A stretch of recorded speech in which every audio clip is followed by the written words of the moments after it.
Assalamualaikum warahmatullahi wabarakatuh. Bertemu lagi dengan saya Vina Pauziah dari kelas 5C Pendidikan Biologi. Pada kesempatan kali ini saya akan melakukan praktikum fisiologi hewan dengan tema refleks pada tendon manusia. Pendahuluan.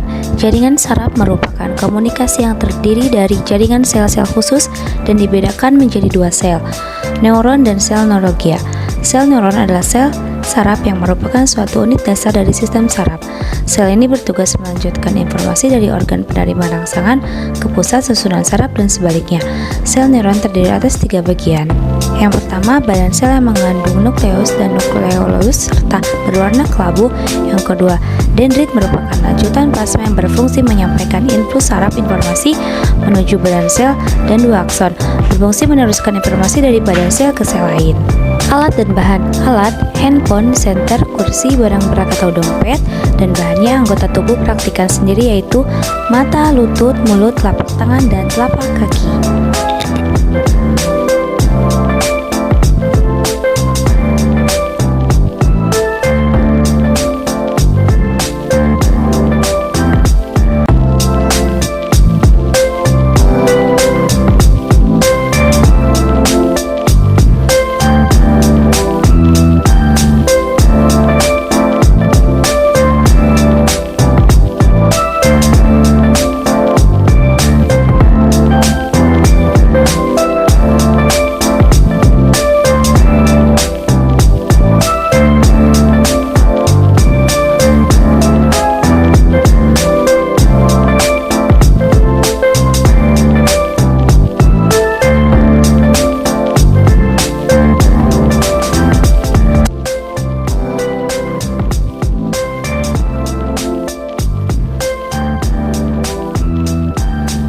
Pembahasan. Setelah mata ditutup selama kurang lebih 2 menit, hal ini dikarenakan pada saat mata dibuka setelah ditutup 2 menit, mata akan berusaha menangkap cahaya sebanyak-banyaknya. Oleh karena itu, terjadi pembesaran pada pupil mata. Refleks akomodasi pandang. Pada saat melihat benda yang jauh, pupil akan membesar, namun ketika didekatkan mengecil. Hal ini dikarenakan adanya rangsangan berupa cahaya yang diterima oleh pupil. Proses ini melewati lengkung saraf dengan satu sinaps sehingga termasuk refleks monosinaps.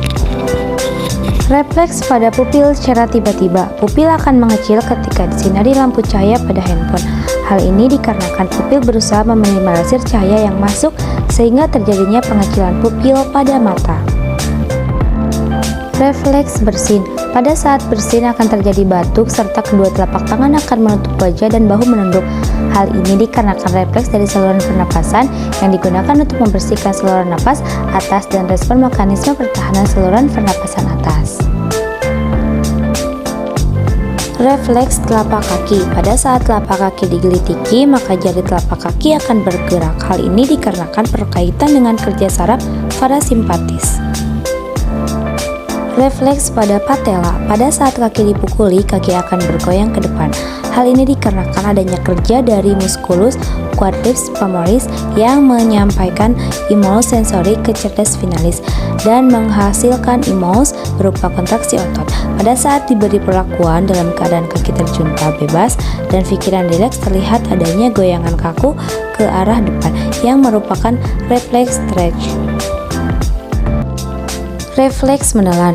Menelan air liur membuat merasa tersedak, tetapi menelan air minum membuat air lebih mudah masuk ke tenggorokan.